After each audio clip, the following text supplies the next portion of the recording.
sort of election. Is the IEC taking extra steps to assure people that it will be free and fair, especially on the day, to make sure that ballot boxes won't be stuffed? Are you giving people extra training? Are you taking steps to make this extra credible?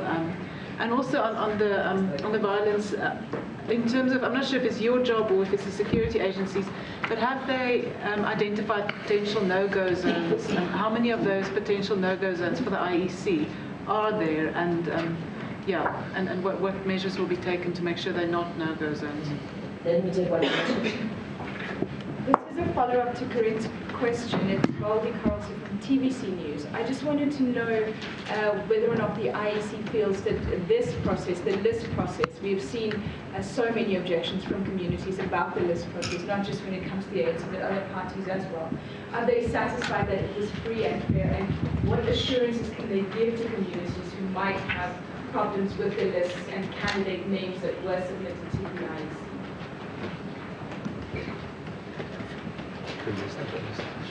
Let's start with Mr. Okay.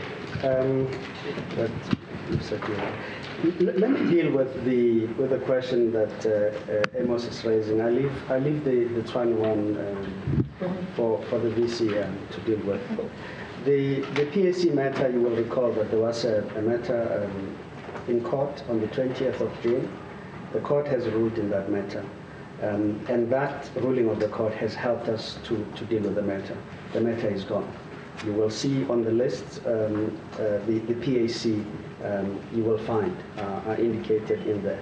There has never been an issue between us and the PAC other than the issue that was before the courts. It was an issue that needed to be resolved. It has indeed been resolved, and we have dealt with that matter. In relation to the question on the EFF and ourselves, I must indicate that the Electoral Commission talks to political parties extensively. We engage with them literally on a daily basis. They are the greatest lines we deal with directly. Of course, the voters at the point when voters vote. And we had a very fruitful and amicable meeting with the EFF last week, where those issues were clarified. And we are satisfied that in those discussions, the kind of issues that you're raising were fully dealt with, and there was an understanding that there are certain things that we need to attend to as parties, themselves and ourselves in those issues. Security in an election is a matter we follow closely, but it's not a matter we follow on our own.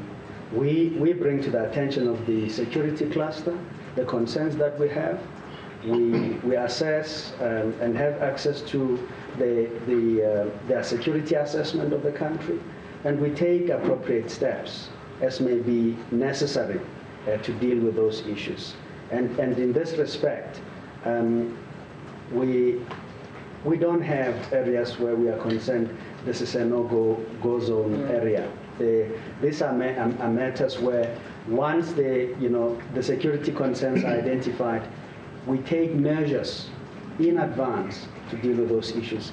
And as you know, where we have difficulties on election day or registration day, we share them openly with yourselves in the media and the nation as a whole. So there are no issues that are keeping us awake altogether at night. These are matters that must be addressed, and we seek solutions with those relevant agencies of the state that must attend to them.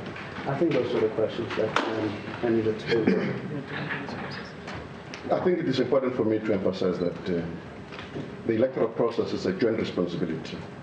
It's a joint responsibility between ourselves and various stakeholders.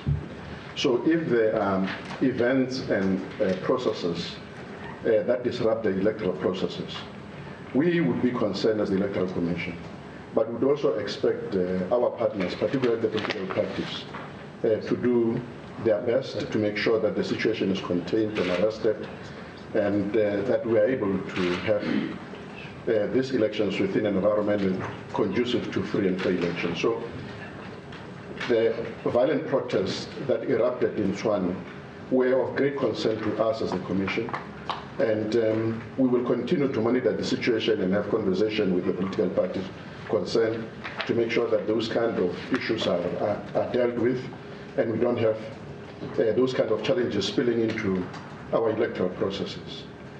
But it is also important to indicate, as our CEO was saying, that we also work very closely with the law enforcement agencies.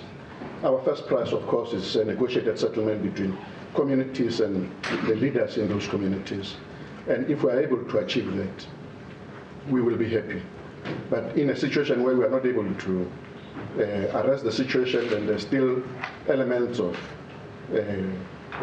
unrest and pockets of instability, we would expect law enforcement agencies to deal with those issues. In relation to the issue of credibility of the organization, in the light of some of the things that have been happening, we are confident from our side that all the elements that are within the realm of the Commission that makes the elections credible, free and fair, we are in touch with the situation and we will make sure that these elections are free and fair. But like I've suggested, we want to appeal particularly to the leadership of the political parties and community-based organizations to assist us to make sure that the environment within which we have in these elections is conducive to free and fair elections.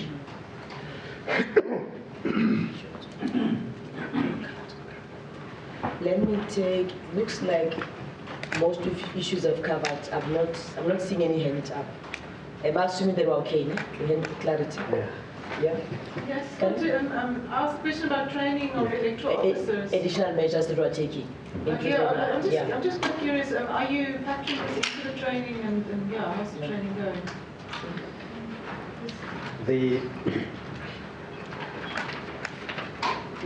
We are bringing on board about 220,000 electoral officers for these elections.